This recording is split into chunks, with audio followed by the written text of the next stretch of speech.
반갑습니다.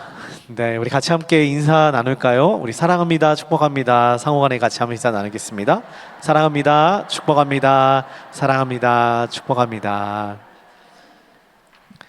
지난주에 본 것 같은데 오늘 또 보는 것 같아가지고 제가 그냥 이번 여름 신앙 강좌 오늘은 마지막 시간이고요. 여름 신앙 강좌 마지막 신앙 강좌의 주제는 만족과 자족입니다. 만족과 자족인데 혹시 여러분들은 여러분의 삶에 만족하십니까? 만족하며 살고 계세요?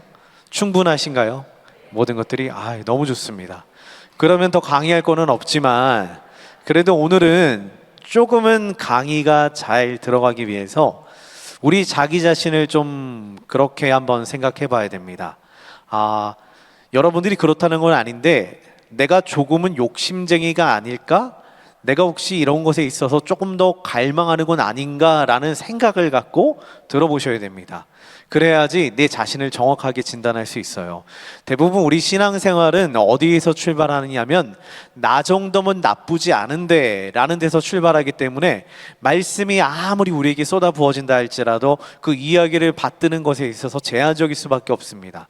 나는 잘하기 때문에 요 이야기는 스킵, 요 이야기는 빼고 들어도 돼, 요 정도는 적용, 요거는 나는 이미 지키는 거니까 잠깐 보류, 이렇게 말씀을 분별하여서 듣는 경우가 생기게 됩니다. 그런데 오늘 말씀은 조금 다르게 생각했으면 좋겠습니다. 혹시 휴가 잘 다녀오셨어요? 휴가 다녀오셨습니까? 다 대답을 못 하시는 거 보니까 잘 못 다녀오신 것 같네. 휴가를 다녀온 직장인들의 상당수가 오히려 휴가 이후가 더 피곤하다라고 이렇게 이야기합니다. 휴가에 가가지고 충분히 쉬고 온 것 같은데 그 이후가 만족스러운 삶으로 이어지지 못한다라고 하는 그런 통계를 본 적이 있습니다. 여러분, 오늘 지금 저 그림에 보면은 빈 의자에 멋진 바다 풍경을 바라보고 있는 모습이 보이죠. 저기에는 뭐 아무것도 없는 것 같아요. 저 뒤에 식당이 있는지 아니면 주방이 있는지 큰 집이 있는지 아니면 그 뒤에 뭐가 있는지 모르겠어요. 그 뒤에 멋진 차가 있는 건지도 모르겠고 멋진 집이 있는지도 모르겠습니다. 그런데 저기 있는 풍경만 가지고도 참 좋지 않나요? 굉장히 마음이 편안해지죠. 근데 우리가 바라는 만족은 바로 이와 같은 만족이 돼야 돼요. 만약에 우리가 저 자리에 앉아 있다라고 생각을 해보세요. 저 의자에 앉아가지고 저 뒤에 뭐가 있던 멋진 차가 있건 아니면 정말 좋은 집이 있건 어마어마한 재물이 쌓여 있건 이거 상관하지 않고 지금 내가 바라보는 것은요, 저 앞에 하나예요. 저 바다, 푸른 바다 가운데 저거 바라보면서 차 한 잔 들고 앉아가지고 여유를 부릴 수 있으면 이것만 가지고도 만족하고 행복하다라고 여길 수가 있는 것이 진짜 좋은 삶이잖아요. 근데 신앙생활도 마찬가지거든요. 신앙생활도 우리가 신앙생활 하다 보면은 염려와 걱정이 쌓입니다. 일을 함에도 걱정이 쌓이고 분명히 이것은 다 충분하게 이뤘음에도 불구하고 여전히 채워지지 못하는 우리 공허함 때문에 내가 앉아있는 이 예배의 자리가, 내가 앉아있는 저 자리가 불안의 자리가 되고 뒤돌아보면 문제가 있을 것 같고 저기 돌아보면 또 어려움이 있을 것 같아서 늘 만족하거나 행복한 삶을 살지 못하는 것 아닌가라는 생각을 해봅니다. 그래서 오늘 말씀은요, 오늘 이야기는 우리로 하여금 하나님께서 우리를 저 자리에 앉히시면서 여러분들에게 부탁하는 거예요. 자, 저 앞에 봐, 바다 있잖아, 뻥 뚫려 있잖아, 시원하잖아, 날씨 좋잖아, 차 옆에 한 잔 있잖아, 배고프지 않잖아, 그 자리에 멋진 자리에 앉아가지고 다리 쫙 꼬고 앉아있잖아, 이걸로 충분하지 않니? 라고 질문하시는 겁니다. 신앙생활은 항상 그렇거든요. 주님 우리로 하여금 어떠한 자리에 앉히십니다. 앉히시는데 우리의 마음은 인간적이라 가지고 자꾸 뒤돌아보게 돼요. 옆에 보게 돼요. 야, 저쪽 자리가 좋을 텐데, 이쪽 방 말고 저쪽 방이 더 좋을 텐데, 저 앞에 있는 저기 돌멩이만 안 보이면, 바위만 안 보이면 기가 막힐 텐데 라고 생각하면 늘 만족 가운데서도 만족을 누리지 못하는 그와 같은 삶을 살진 않는가 한번 생각해 보면서 오늘 말씀에 한번 들어가 보려고 합니다. 이 마음을 성경 말씀은 이렇게 표현하더라고요. 성경 말씀은 이렇게, 우리 같이 함께 한번 읽어보도록 하겠습니다. 거머리에게는 두 딸이 있어 다오 하느니라. 아멘. 인간의 마음이 그렇잖아요. 인간은요, 얼마를 가져야 만족합니까? 라는 질문 앞에 그 누구도 답할 수가 없다고 합니다. 내가 이것만 있으면 정말 만족하고 행복할 줄 아는데 그거 다 채워지면은 그 다음 것을 요구하는 게 인간이라고 합니다. 하나님께서 인간을 창조하실 때 그 마음을 아셨나 봅니다. 잠언 말씀에 우리에게 이렇게 이야기하십니다. 거머리에게는 두 딸이 있는데 그 두 딸이 항상 다오다오, 더 다오, 더 채워주어 그렇게 하더라, 이렇게 이야기합니다. 이게 바로 인간의 본성입니다. 그리고 오늘 첫 번째 나눌 이야기이기도 합니다. 그러나 오늘 주님께서는 우리에게 부탁하시는 바가 바로 이겁니다. 우리 같이 함께 읽어보도록 하겠습니다. 나는 비천에 처할 줄도 알고 풍부에 처할 줄도 알아. 모든 일, 곧 배부름과 배고픔과 풍부와 궁핍에도 처할 줄 아는 일체의 비결을 배웠노라. 내게 능력 주시는 자 안에서 내가 모든 것을 할 수 있느니라. 아멘. 자, 여러분들 나눠드린 핸드아웃 보면요, 두 가지 핵심 질문이 나옵니다. 두 가지 핵심 질문이 나오는데, 첫 번째 질문은 그렇죠. 왜 우리는 가져도 만족하지 못하고 끊임없이 갈증을, 심리적인 갈증이든 아니면 진짜 욕구이든 그와 같은 갈증을 느끼는가? 이것이 우리 인간, 우리가 우리 스스로에게 질문해 봐야 되는 내용이며, 두 번째는 물질이나 상황이 부족할 때 혹은 넘칠 때도 우리의 삶이 무너지지 않는 방법은 무엇인가? 라고 하는 이 두 질문을 가지고 오늘 같이 강의에 좀 들어가 보려고 합니다. 여러분, 혹시 우리는 정말 더 가지면 행복해질 수 있을까요? 요즘에 한참 우리나라가 이제 주식 열풍에 빠져가지고 젊은 친구들이 그렇게 주식을 많이 했다면서요. 주식을 많이 했는데 초반에는 제법 많이들 벌었나 봐요. 벌었으면은 만족하고 오케이, 나는 이제 열심히 일해야지라고 생각을 해야 되는데, 근데 그 마음에서 인간적인 욕심이 들어갔는지 조금만 더 하다가 지금은 그들의 말로 나락에가 있다, 막 이렇게 얘기해요. 근데 우리 인간은 항상 이렇습니다. 우리는 정말 더 가지면 행복해질 것 같습니까? 저기까지 더 올라가야지 행복할 것 같습니까? 이 다음 단계만 넘으면 행복할 것 같습니까? 그러지 않는다는 것이 인간의 본성임을 잘 알고 있을 겁니다. 저도 몰랐는데 이게 심리학 용어에서 쾌락의 쳇바퀴라는 용어가 있대요. 그래서 저기다 쳇바퀴를 이렇게 달았습니다. 빙글빙글 돌아도 끊임없이 돌아가는 그와 같은 모습을 보여주고 있죠. 예를 들어 이런 겁니다. 새 차를 사면은 기분이 너무 좋을 것 같죠. 기분이 좋은데 그 기분이, 좋은 기분이 영원히 가지 않고 이어지지 않고 쭉 가지 않고 한두 달이면은 적응이 되어서 원래의 모습으로 돌아간다라고 이렇게 이야기합니다. 그러니까 거기서 이야기하는 바는 그래요. 인간이 아무리 도파민을 뿜뿜 뿜어내는 가장 즐겁고 행복한 일을 취한다 할지라도 인간은 결국엔 적응하게 돼 있어서 그 행복감을 유지하거나 그것을 유지시켜 쭉 나가지 못하고 원래의 상태로 돌아와서 여전히 결핍의 상태로 돌아가게 된다고 하는 것이 여기 이론입니다. 일리가 있다고 생각해요. 성경적이라고 생각합니다. 인간은 늘 그와 같습니다. 여러분, 인간은 늘 추구하는 바가 조금 더 얻으면은, 조금 더 기쁠 수 있는 걸 얻으면은, 행복할 수 있으면은 만족한다고 얘기하지만 그러지 못하는 것이 인간입니다. 그래서 아까 전에 얘기했습니다. 두 가지 질문이죠. 여러분들에게 질문해 볼게요. 여러분, 가져도 왜 우리는 만족하지 못할까요? 자기 스스로에게 답을 한번 해보시죠.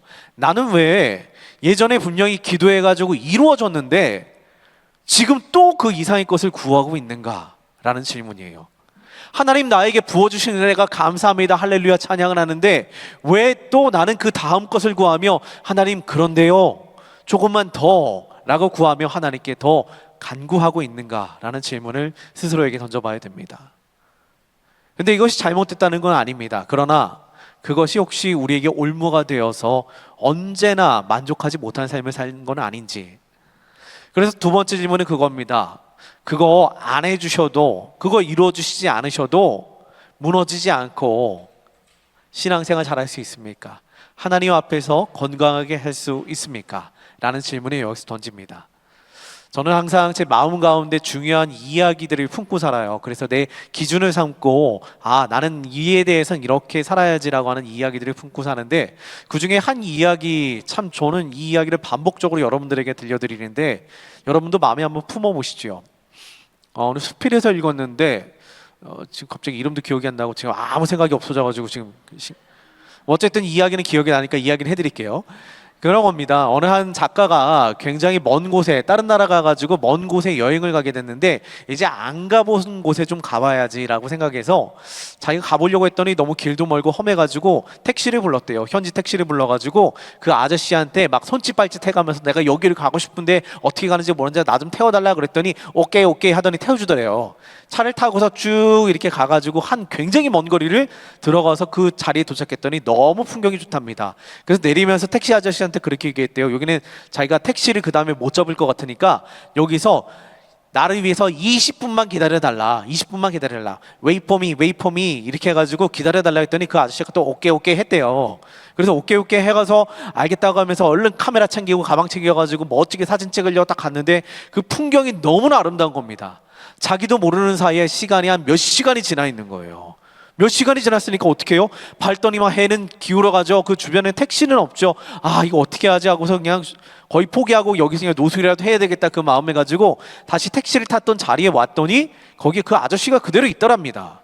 기다리고 있더래요. 야, 이 아저씨한테 너무나 고마운 마음에 땡큐 땡큐 하면서 태워주고 그래서 이제 내리고 거기서 이제 숙소로 돌아와서 내리면서 그 아저씨한테 너무나 고마운 마음을 표현하고 싶어가지고 자신이 갖고 있는 주머니에 있는 돈을 빼가지고 그 아저씨에게 딱 쥐어줬답니다. 돈다발에 딱 쥐어주니까 택시 아저씨가 갑자기 깜짝 놀라면서 손을 설레를 지으면서 too much, too much 이러더래요. too much, too much. 그리고 자기가 필요한 것만 거기서 세 가지고 딱 빼가지고 가져가더랍니다. too much, too much. 저는 이 이야기를 들으면서 항상 이게 우리가 가져야 될 마음 아닌가라는 생각을 해봤습니다.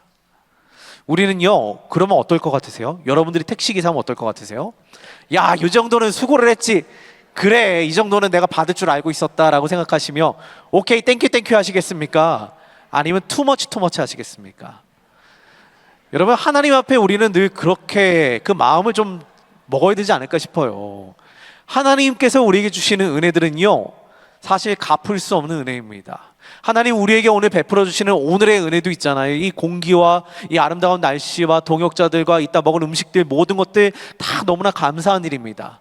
근데 이거 받으면서 우리는 이 정도면 나는 충분히 받을 만하지 라고 생각하며 사시는지, 아니면 하나님 앞에 이거 투머치한데, 너무 많은데, 나에게 주신 은혜가 너무 큰데 라고 감사하며 사시는지요. 이거에 대한 질문인 겁니다. 여러분, 왜 우리는 가져도 만족하지 못하는가? 가장 큰 이유 중에 하나가 바로 비교예요. 비교. 여러분, 비교입니다. 생활은 더 편해졌는데요, 마음도 편해졌습니까? 객관적으로요, 우리 다 잘 살아지고 있습니다. 다 예전보다 나아졌습니다. 우리 권사님들 뭐 몇십 년 전 이야기 들어보면은 배고파가지고 굶었던 이야기, 단칸방에서 같이 살았던 이야기, 힘들고 어려웠던 그때 그 시절 이야기들 많이 나오고 있죠. 그때보다 비교하면 지금 어떠세요? 나아졌죠. 행복하죠. 객관적으로 봐도 더 좋아졌죠. 그런데 희한해요. 그런데도 불구하고 우리의 마음은, 주관적인 상태는 항상 부족해요. 조금만 더 좋을 걸, 조금만 더 좋은 데 있을 걸, 그러면서 늘 비교하며 삽니다. 가끔가다 우리 방송에 나가는데 그래도 모르겠다 해라, 우리 목사님들이랑 같이 이렇게 놀러 가게 되면은 그런 데 있잖아요. 목사님과 놀러 가게 되면은 방들을 우리들이 따로 이렇게 배정을 해줘요. 배정을 해주는데 그때 그 마음이 들 때가 있어요. 내가 저쪽 방에서 자면 더, 내가 저쪽 방에 자면 더 시원하고, 저쪽 침대가 더 좋은 걸. 우리에게 주어진 그 모든 것들이 참 만족이자 감사인데도 불구하고 그 안에서 비교함으로 말미암아 조금 더 나은 거를, 남들보다 조금 더 높은 것을, 조금 더 많은 것을 추구하고자 하는 것이 인간적인 본성입니다. 신앙인이라고 그게 없을까요? 있지요. 당연히 있죠. 그리스도인들도 늘 그와 같은 마음을 혹시 숨겨두고 품고 살아가는 아닌지 모르겠습니다. 참 이게 신기한 것 같아요. 우리는 비교하지 않고 난 나의 삶에 만족하며 삽니다. 그 누구도 바라보지 않습니다. 누구도 나를 원하지 않습니다 라고 살아가는데, 희한하게 이게 공동체 생활에 들어가다 보면은 굉장히 또 어려워집니다. 교회도 그렇고요, 공동체 안에서도 마찬가지고, 비교하다 보면은 야, 나는 왜 저만큼 안 해줘? 왜 나는 왜 저만큼 대우를 안 해줘? 라는 마음이 우리의 마음을 늘 발목을 잡을 때가 있다는 사실 한번 돌아보시기 바랍니다. 제가 얘기했죠. 여러분들이 잘 못해서가 아니라 오늘은 내가 약간 욕심쟁이 아닌가라는 마음을 가지고 이 이야기를 들으셔야지 이 이야기들을 받아들일 수 있습니다. 여러분, 비교는요 참 희한해요. 비교는 단순히 나에게 없는 것을 보여주지 않습니다. 이미 가진 것에 있는 가치를 순식간에 떨어뜨려 버립니다. 내가 가진 집이 있는데 남의 집을 봤더니 내가 가진 집이 별 볼 일 없어 보이는 거예요. 이전에는 나는 분명히 단칸방에 살았는데 그때에 비하면 지금 너무나 큰 궁궐 같은 데서 사는데, 근데 남이 가진 것을 봤더니 지금 내가 감사하고 행복해했던 그 모든 순간에 있는 것들을, 그 모든 것들의 가치를 떨어뜨려 버려서 감사하는 삶을 잃어버리게 만듭니다. 만족하지 못하는 삶을 살게 합니다.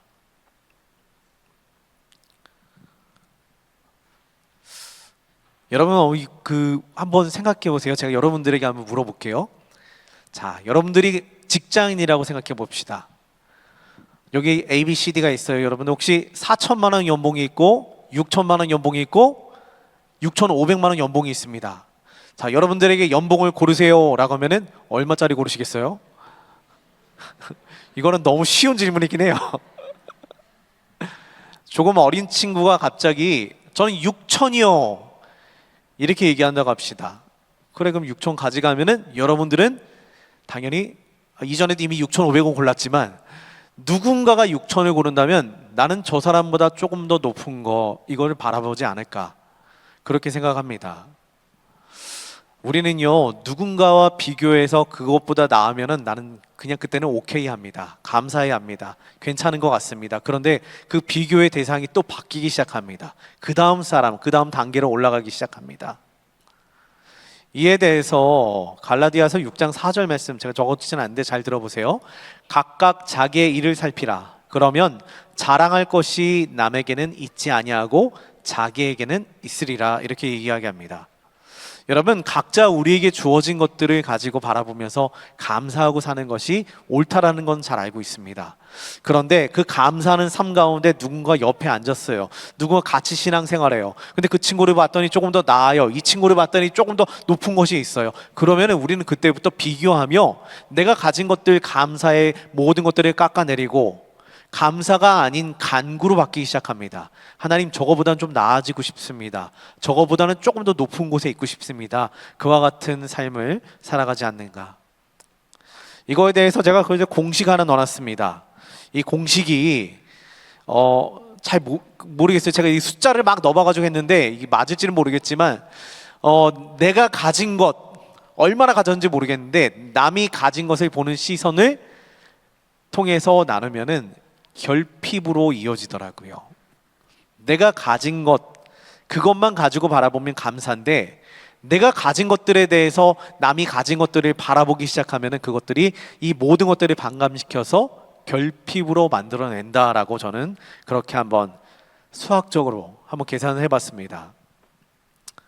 그래서 제가 그 아래 단서를 써놨습니다. 실제적인 가난이 우리를 무너뜨리는 게 아닙니다. 실제적인 소유가 우리를 무너뜨리지 않습니다. 실제적으로 우리가 가지고 있는 것들이 내게 감사를 무너뜨리지 않습니다.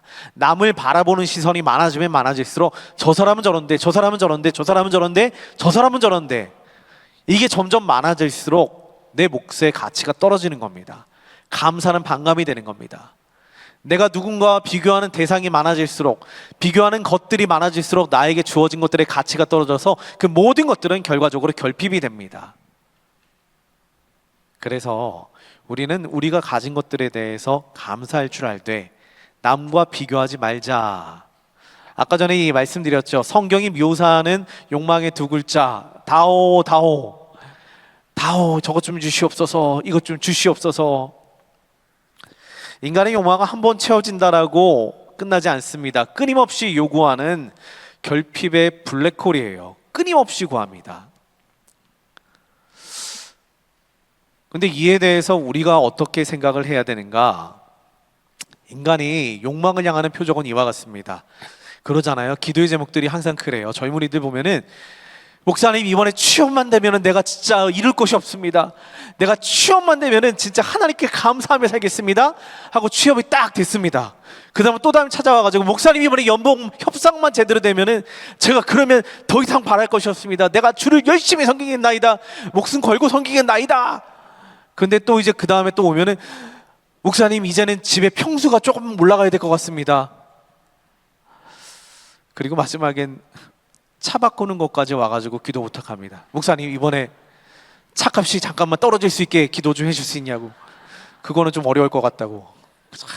여러분, 만족의 기준은요, 내가 도달하는 순간 그 다음 것을 향해서 더 도망치게 됩니다. 합격만 하면 소원이 없겠다고요? 그러면 거기 취업만 되면 소원이 없겠다고요? 그러지 않습니다. 전도서는 인간의 헛됨을 이야기하잖아요. 전도서 1장 8절 말씀은 이렇게 얘기해요. 눈은 보아도 족함이 없고 귀는 들어도 만족함이 없는 것이 인생이다, 이렇게 이야기합니다. 야, 이거 참 우리 어려운 삶 가운데 살아가고 있습니다. 그런데 오늘 주제가 만족이자 자족입니다. 제가 만족과 자족을 여기서 잠깐 정리를 해보자면 그렇게 생각할 수 있습니다. 만족은 내가 가진 것에 대해서 충분하다 할 수 있는 마음의 능력이에요. 그런데 자족은 내가 가진 상황, 내가 가진 모든 것에 대해서 만족했던 모든 것들이 상황에 따라 변하잖아요. 갑자기 없어지기도 하고 잃어버리기도 하고 갑자기 너무 많아지기도 하고, 이에 대해서 괜찮다, 흔들리지 않는다, 이 정도면 괜찮지 뭐, 없어져가지고 더 가난해졌는데 괜찮지 뭐, 지금 상황이 충분하지 뭐, 그럴 수 있지. 이게 바로 자족이고, 만족과 자족의 차이는 그렇고, 그리고 이 모든 상황을 주관하시는 분이 하나님이구나, 이를 발견하는 게 감사라고 하는 겁니다. 저는요, 이 만족이라고 하는 그 단어의 의미와 그 모든 형태는 타인을 향해서는 필요하다고 봐요. 예를 들어 가지고 우리가 누군가한테 선물을 준다고 합시다. 선물을 준다고 하는데 내가 내 마음대로 사가지고 아무거나 갖다 주면서 딱 내가 만족할 만한 것을 던져줬어요. 근데 그쪽에서는 잘 모르겠어. 그 사람의 반응과 상황은 몰라요. 근데 나는 줬기 때문에 내가 만족해. 나는 만족해. 내가 할 만큼 했어 라고 만족하는 것과, 상대방이 받는 사람의 입장에서 저 사람이 굉장히 만족할 만한 거야 라고 하는 것을 생각하는 것은 매우 다릅니다. 그래서 만족이란 말은 타인을 향해서 썼으면 좋겠습니다. 저는요, 오병이어의 사건이 바로 그와 같은 사건이라고 생각해요. 오병이어 사건은 예수님께서 제자들을 통해서 역사를 일으킨 게 아니고, 오병이어라고 하는 보리떡 5개, 물고기 2마리를 받으셔가지고 이로 말미암아 사람들에게 배불리 먹여준 사건이잖아요. 근데 저는 가끔가다 그렇게 생각해요. 꼭 배불리 먹여주지 않아도 조금 배를 곪고 있어야지 좀 더 기적을 바라지 않을까라는 생각도 가끔가다 했습니다. 예수님께서 굳이 배불리 먹여주지 않아도 괜찮을 뻔했는데 그저 기적만 몇 번 보여주시고 뭔가 혜택을 주듯이, 뭔가 다음을 기대할 수 있듯이 그렇게 해주시면 어떨까라고 생각했는데, 예수님의 능력과 예수님이 베푸신 그 사랑은 타인이 언제나 만족할 때까지 부어주셨다는 것을 늘 기억하게 됩니다. 심지어는 그 만족이 얼마나 흘러넘칩니까? 그들이 다 보리떡과 물고기를 먹었는데 남은 게 12바구니였더라, 이렇게 얘기하잖아요. 여러분, 뭔가의 만족이라는 이야기를 할 때는 나 자신에게 사용하지 마시고 타인을 향한 기준이 되었으면 좋겠습니다. 그리고 자족이라는 것은 곧 나 자신을 위한 기준이 되었으면 좋겠습니다. 우리는요, 그리스도 안에서 이미 다 충분히 받았습니다. 예를 들어 그런 거예요. 밥을 3끼 먹던 사람이 2끼밖에 못 먹는다고 합시다. 하나님, 내가 그 전에 3끼를 먹던 사람인데 2끼밖에 먹지 못하나이다 라고 말하는 것이 아니라, 2끼라도 먹을 수 있어서 감사하네요, 하나님 이걸로 충분합니다 라고 이야기하는 게 자족이에요. 그리고 이 자족을 신앙적인 형태와 신앙적인 모습으로 보여주는 습관이자 훈련이 뭔지 아십니까? 그게 바로 11조예요. 여러분, 11조는 자족에 대한 하나님의 믿음을 올려드리는 겁니다. 하나님, 나에게 10개 주셨는데 하나 왜 가져가십니까? 라는 이야기가 아니고, 하나를 드려도 9개가 남았네요, 감사합니다 라고 자족할 수 있는 그와 같은 훈련이 바로 11조라는 사실 기억하시기 바랍니다. 그런데 우리는 늘 반대로 살아가요. 나는 끊임없이 만족하려 하고 남에게는 자족을 하라고 강요합니다. 아니 줬으면 감사할 줄 모르고 이러면서 뭐 이런 거예요. 남에게는 야, 이 정도 줬으면 자족해야지. 이게 좀 충분한 거 아니야? 라고 하면 내가 받을 때는 이거 뭐야? 라고 만족하려고 하는 그 모습들이 인간의 내면 가운데 있지 않은가? 이는 성경적으로 옳지 않다는 이야기를 합니다. 이웃을 사랑하는 방법은 그 사람이 만족할 때까지 내 안에 있는 것은 내가 스스로 자족하는 것. 이것이 가장 중요한 우리 신앙적인 마음가짐이라고 할 수 있어요. 자족하라는 말이 폭력이 될 때가 있습니다. 궁핍하고 고통받는 가족, 성도, 이웃을 향해 감사해야지, 그 정도로 충분히 감사해야지 라는 말 자체가 폭력이 되는 건 아닌가 생각을 합니다. 위로가 아니에요. 성경 말씀에 자족하라고 했는데 그 자족은 나 자신에게만 향하는 겁니다. 스스로에게만 얘기하는 겁니다. 다른 사람에게 얘기하는 거 아니에요. 아니 그 정도면 자족해야지, 자족할 줄 모르는 자야, 이게 평가 기준이 되면 안 된다는 얘기입니다. 이거는 잘못된 겁니다. 여러분, 기독교적인 자족의 참된 방향성은 나에게는 자족을 덜 가져도 그리스도인에 충분합니다. 이웃에게는 만족을, 당신에게는 무엇을 더 나눠드릴까요? 라고 하는 것이 자족과 만족을 사용하는 방법이라는 걸 기억하시기 바랍니다. 그럼 이제 자족하라 만족하라 이에 대해서 인간은 만족할 수 없는 존재구나, 아 자족은 저런 거구나, 대충 파편적으로 배웠습니다. 이것을 종합해 가지고 이제 쭉 이어가 봅니다. 두 번째, 거기 보면 두 번째 장에 보시면, 세 번째 장에 보시면 나옵니다. 부족해도 무너지지 않는, 세 번째 장이 아니라 3강 세 번째 포인트입니다. 풍요로워도 흔들리지 않는 삶을 같이 한번 보려고 그래요.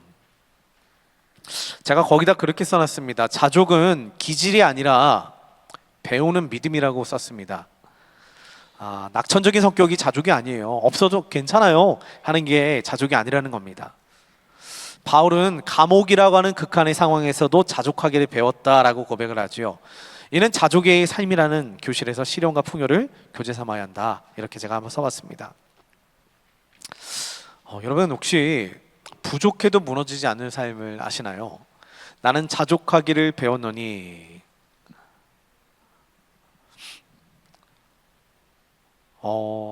서커스에서 외줄타기 한번 보신 적 있으세요? 외줄타기 하는 사람들은, 그 고개사들은 그 사람 자체가 흔들림 없이 항상 걷기 때문에 외줄을 타는 게 아니라는 사실. 그 사람들도 평범한 인간이잖아요. 줄이 바람이 불면 어떻게 해요? 흔들리고 자꾸 휘청거리게 되죠. 근데 그 서커스 사람이 대단해가지고 그 위를 걸어갈 때 나는 흔들림이 없는 자야 하고서 걸어가는 게 아니고요, 흔들릴 때마다 팔을 벌려서 혹은 봉을 잡고서 균형을 잡잖아요. 균형을 잡으면서 그 자리에 서 있을 수 있는 게 바로 균형이, 그 같은 아름다운 쇼를 보여주게 되는 그 같은 모습이 되지요.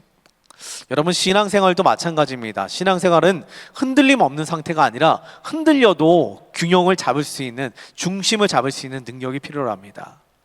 그것을 자족이라고 여기에서는 우리는 이야기하려고 해요.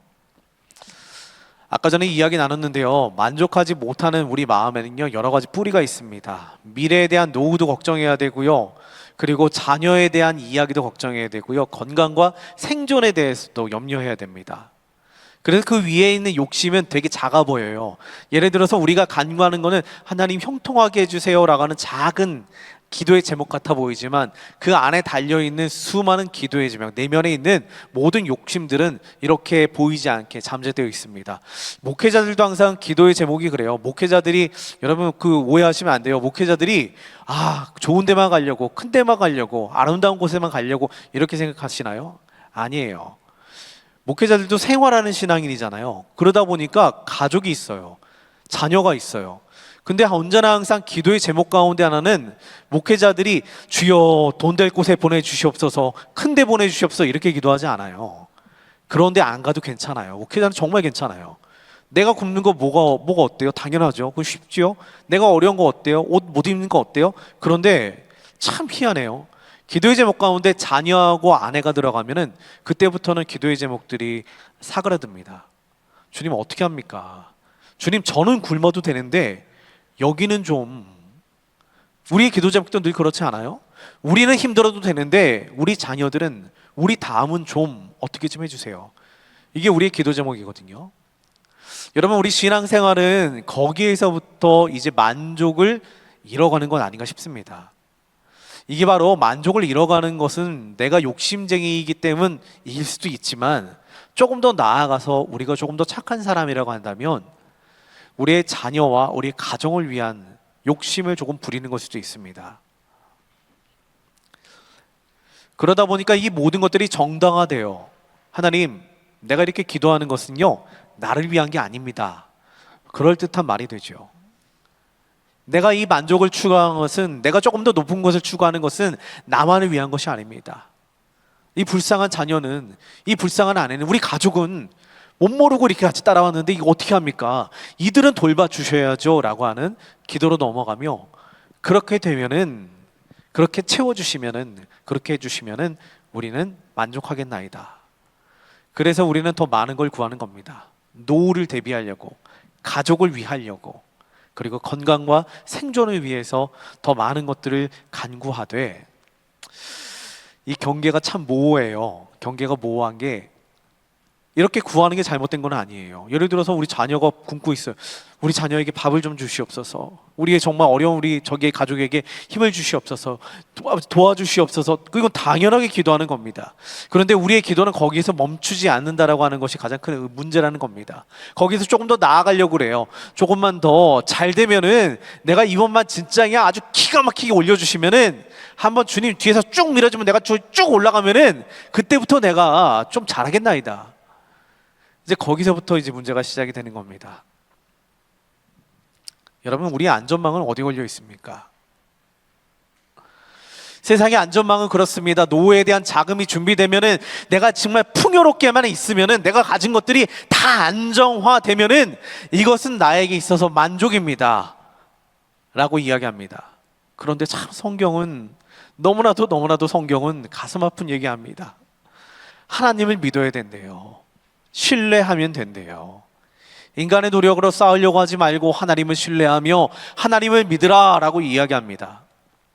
그리고 또한 소유의 많고 적음에 대한 이야기를 하지 않고, 거기에 지배당하지 말라, 거기에 넘어가지 말라, 거기에 몰입되어 살지 말라라고 이야기합니다. 그러면서 우리에게 이야기하죠. 우리의 안전은 통장의 잔고가 아니야, 하나님의 능력과 섭리에 달려있다 라고 이야기합니다. 이거 굉장히 우리 신앙인들에게 잔인한 말이기도 합니다. 어려운 말이기도 합니다. 내가 주를 믿습니다, 주여 믿습니다 라고 이야기하며 내가 가진 것들을 탁 놔버릴 수 있는 사람이 몇이나 될 수 있습니까? 어렵죠. 그럼에도 불구하고 우리에게 부탁하는 바가 여기 있습니다. 이게 바로 성경적으로 이야기하는 바는 이와 같아요. 패러다임을 좀 바꿔야 됩니다. 만족은 조금만 더 있으면 행복할 텐데, 근데 자족은 더 없어도 하나님 때문에 무너지지 않아, 이런 거예요.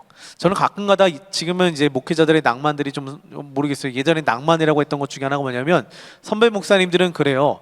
나 이번에 교회 부임해, 어디로 가십니까? 저쪽 섬으로 들어가. 듣도 보도 못한 섬으로 간대요. 야, 그 섬에 목사님 가시면 어떻게 합니까? 거기 가서 어떻게 살려고 합니까?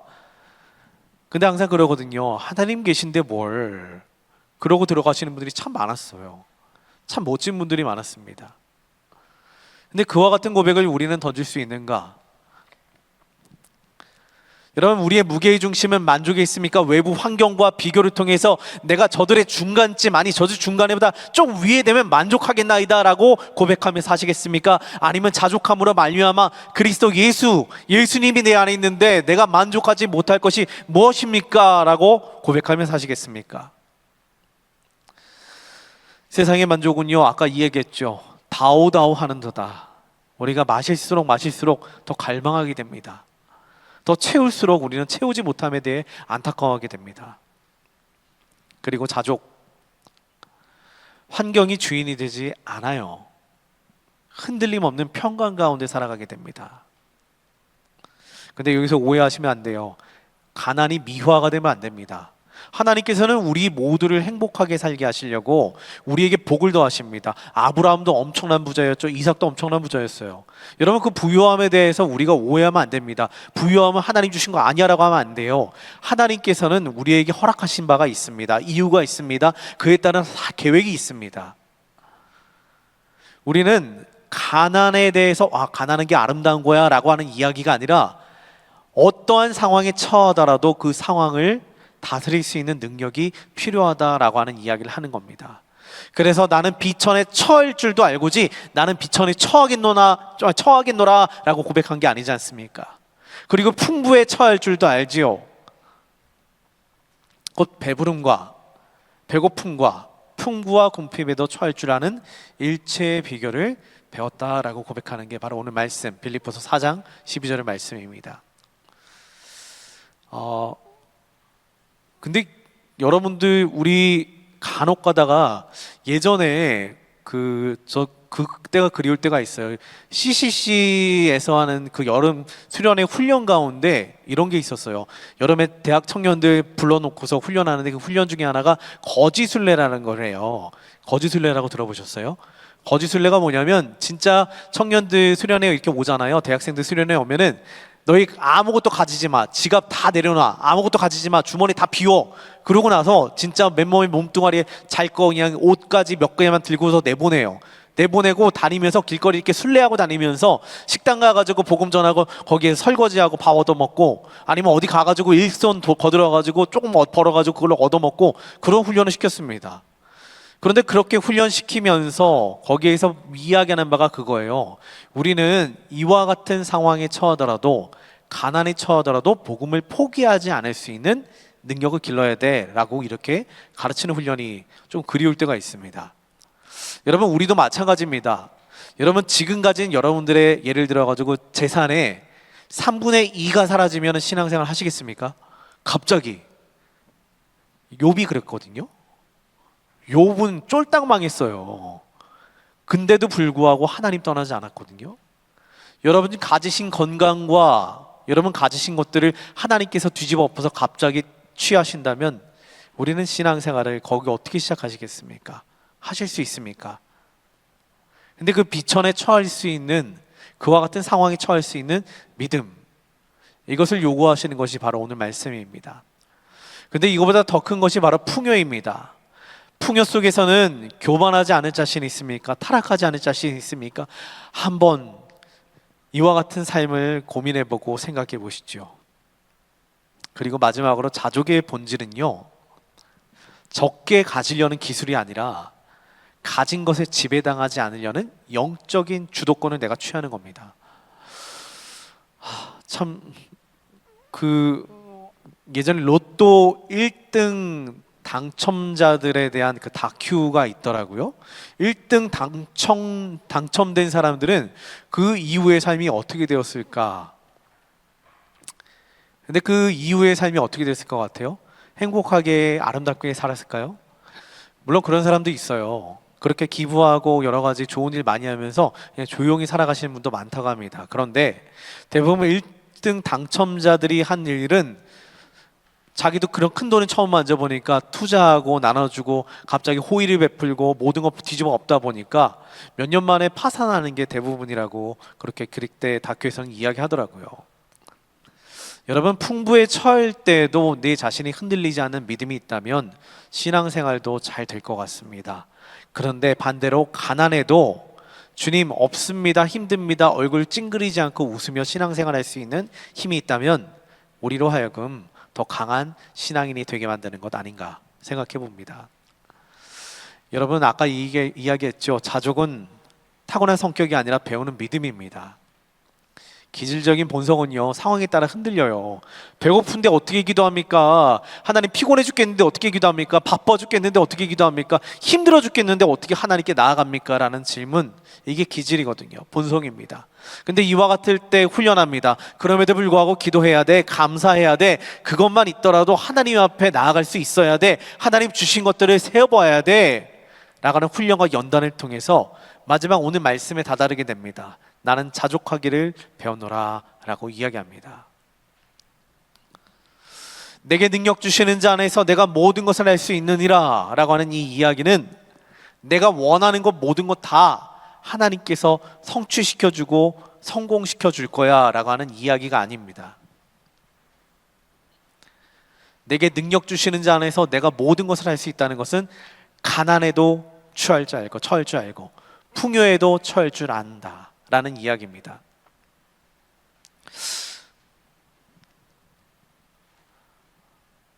아까 전에 이야기했죠. 너는 자족해라. 누군가에게 폭력이 될 수 있는 것, 그리고 참된 신앙의 고백, 내가 자족할 수 있다 라고 하는 이 믿음의 고백이 우리 가운데는 조금 생겨야 될 것 같습니다. 여러분 혹시 어떻게 풍요라고 하는 것과 비천이라고 하는 것에 대해서 한번 고민해 보신 적 있으세요? 저는 이제 가난은 잘 모르지만, 저도 가난에 처해 본 적은 없지만 배고픔이라는 것은 조금 알 것 같아요. 자존심 때문에 많이 굶어왔거든요. 유학생활 하는데 하여튼 친구들이랑 이렇게 막 놀다 보니까 흥청망청 써가지고 돈이 없어진 경험이 많거든요.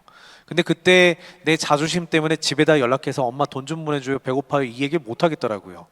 그러니까 이제 하숙집 비용 빼가지고 밖에 나가가지고 하여튼 학교 벤치에서 많이 잤어요. 노숙되는데 노숙하면 안 되겠더라고요. 노숙하시면 안 됩니다. 어쨌든 그와 같은 일들을 많이 경험해 보면서 생각해 본 바가 있습니다. 뭐냐면 우리가 가난할 때 느끼게 되는 것 중에 하나가 뭐냐면 밥의 소중함을 배우게 되고요, 침대의 소중함을 배우게 되고, 그리고 집이 있음에 대한 소중함을 배우게 됩니다. 근데 거기까지가 우리가 배워야 될 학교더라고요. 그 소중함을 다 배우고 나면은 그 다음에 뭘 취하게 되냐면 그 다음에는 요구를 하게 됩니다. 조금 더 좋은 침대, 조금 더 맛있는 밥, 조금 더 나은 거를 추구하게 되는 걸 조금 배우게 되었습니다. 그러다 보니까 신앙적인 생활을 하다 보면서도 늘 구합니다. 우리가 지금 이 자리까지 올라왔는데, 지금 이 자리를 취하게 됐는데 하나님 앞에 감사하며 오케이, 이 정도면 충분합니다 라고 하는 그 이야기를 뛰어넘어 하나님 조금만 더 하고 하는 그 모습들을 우리는 갖고 있지 않은지 돌아봐야 된다고 생각합니다. 이에 대해서 좀 걸러내야 될 게 있습니다.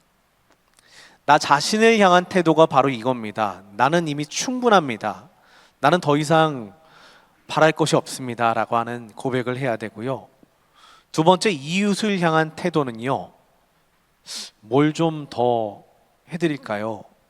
라고 하는 마음을 가져야 되는 것, 이게 가장 중요한 신앙생활의, 또한 우리 자족과 만족의 비결이 아닌가 싶습니다.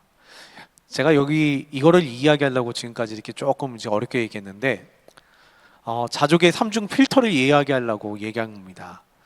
여러분, 우리가 뭔가를 가지려고 하고 하나님 앞에 간구하려고 할 때에 참 어렵기는 한데요, 이 세 가지를 질문해 보고서 하나님 앞에 나갔으면 좋겠습니다. 첫 번째는 내가 구하는 모든 기도의 제목들을 앞에 두고서 한번 스스로에게 물어보시죠. 이거 진짜 나에게 필요한 거야? 이거 진짜 필요한 거야? 아니면 실제적으로 필요한 걸 수도 있습니다. 진짜 필요한 걸 수도 있어요. 그런데 탐욕은 아닌가라는 생각도 한번 해보셔야 돼요. 이거는 정말 내가 욕심부려서 원하는 건 아닌가라는 질문도 가져봐야 됩니다. 그리고 두 번째 필터는 이겁니다. 이거 내가 구하는 기도의 제목들이 누군가가 가졌기 때문에 내가 또 구하는 건 아닌가라는 생각도 한번 해보셔야 됩니다. 저 사람도 저거 있는데 나도 좀 있어야지, 저 사람도 저 복 받았는데 나도 좀 받아야지, 저기도 저렇게 아름다운 것을 받았는데 나도 좀 받아야지, 주님 나도 주시옵소서 라고 하는 기도의 제목들이 섞여 있진 않은가 한번 생각해 봐야 됩니다.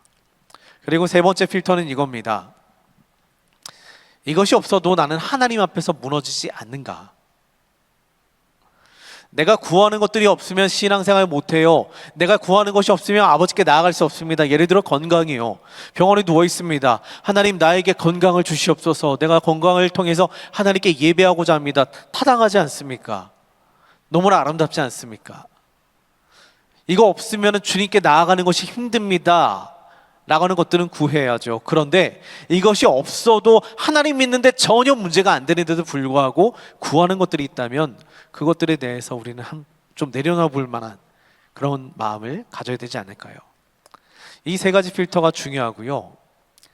그래서 5가지 훈련을 이야기하고 오늘 말씀을 정리해 보려고 합니다. 첫 번째는 비교를 좀 줄여야 됩니다. 저 사람은 가졌는데 저기는 있는데, 저는 이제 목회자다 보니까 제 SNS에는 그 목회자들 그 SNS 그렇게 많이 올라와요. 목회자들 서로 이렇게 보여주는데 막 그런 거 있잖아요. 누구는 되게 잘 나가가지고 막 멋지게 목회하는 모습들이 보이기 시작해요. 누구는 굉장히 잘 나가가지고 막 청빙 받아가지고 훌륭한 교회에서 저희 부임했습니다 이런 얘기들이 막 나오기 시작해요. 누구는 너무 잘 나가가지고 막 자녀들이 너무 잘 돼가지고 와 우리 자녀가 이번에 상 받았어요, 와 너무 기뻐요, 이런 것들이 자꾸 보이기 시작합니다. 하나님께 복 받았다고 시작합니다. 근데 거기로부터 시작되니까 비교가 시작이 되면서 간구하게 되더라고요. 하나님, 저도 이런데, 저도 이런 복을, 나도 이런 것을 받고 싶습니다 라고 기도하기 시작하더라고요. 여러분, 우리는 이 비교를 줄여야 됩니다. 누구 자녀는 잘 된다더라, 누구는 잘 됐다더라, 누구는 어디에서 뭔가 더 좋다더라, 이 비교를 줄이시기 바랍니다. 그리고 두 번째는 가진 것을 세보시기 바랍니다. 불평과 불만 대신에 혹시 내가 가진 것들이 얼마나 많은지를 세어보다 보면은 그러면 충분히 감사할 만한, 만족할 만한, 자족할 만한 그와 같은 이유를 발견하게 됩니다. 그리고 세 번째는 필요와 욕망을 구분하시죠. 아까 전에 이야기했지요. 세 번째, 이 세 가지 질문을 하는 거예요. 필요한가? 나도 남이 가졌기 때문에 원하는 것을 원하는 것인가? 아니면 이거 없어도 하나님 앞에 무너지지 않은가? 이 세 가지를 끊임없이 질문하는 겁니다.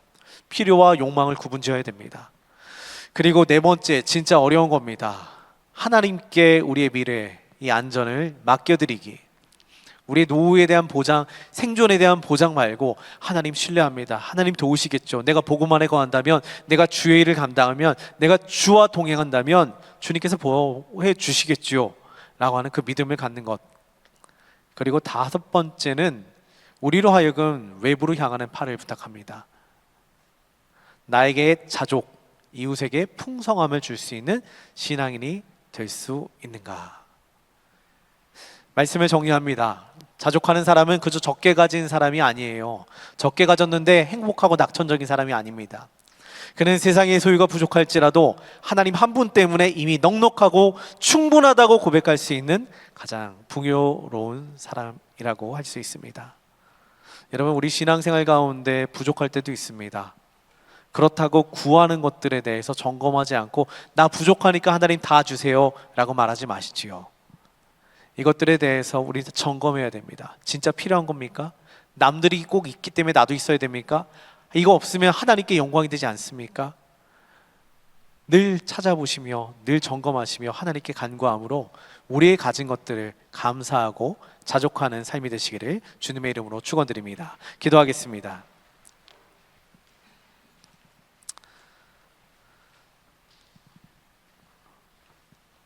참 고맙고 감사하신 하나님 아버지, 오늘도 우리에게 주신 이 귀한 시간 가운데 자족이 무엇인지, 만족이 무엇인지에 대해서 한번 살펴보았습니다. 세상을 살아가다 보니까 만족이라는 단어는 우리에게 적용되는 것 같지 않아 참 힘듭니다. 세상의 기준으로 보니까 그 만족은 나에게 있어서는 채워지지 않는 독과 같습니다. 그러나 오늘 주님께서 우리에게 부탁하시는 바는 자족이었습니다. 그럼에도 불구하고 우리의 삶 가운데 주신 것들을 세어봄으로, 그럼에도 불구하고 우리에게 주신 것들을 다시 발견함으로 감사하는 삶을 살아내는 그리스도인들 되게 도와주시옵소서.